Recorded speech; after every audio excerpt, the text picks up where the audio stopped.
But India, from head to toe, is a picture of heaven. Adam came from the palace of paradise. He could only be sent to an orchard of fruits. That is India.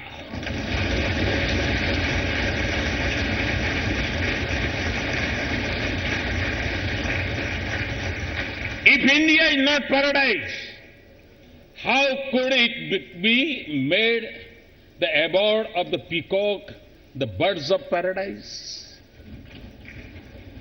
It is this spirit of Sufism, the love for their country and the pride in their nation, that define the Muslims in India. They reflect the timeless culture of peace, diversity, and equality of faith of our land. They are steeped in the democratic tradition of India, confident of their place in the country, and invested in the future of their nation. And above all, they are shaped by the value of the Islamic heritage of India. It affords the highest ideals of Islam and have always rejected the forces of terrorism and extremism.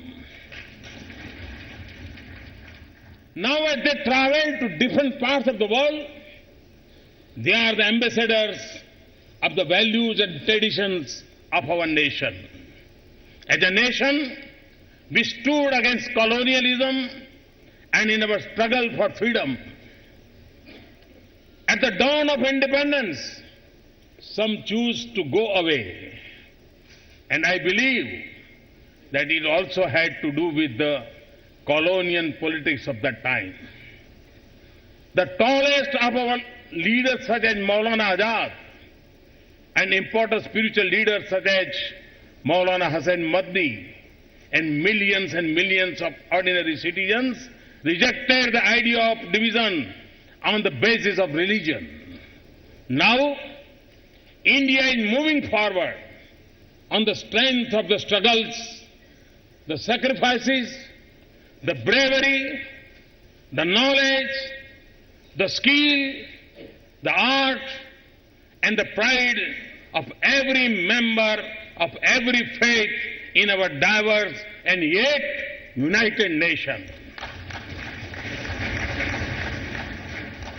Like the strings of sitar that each produces a note, but come together to create a beautiful melody.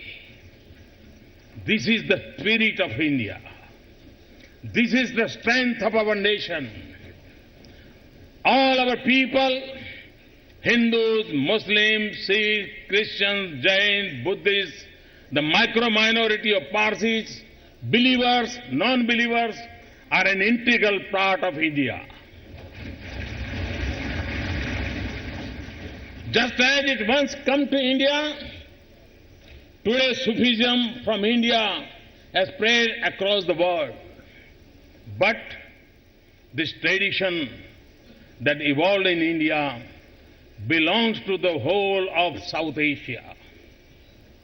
That is why I urge others in the region to nurture and revive this glorious heritage of ours. When the spiritual love of Sufism, not the violent force of terrorism,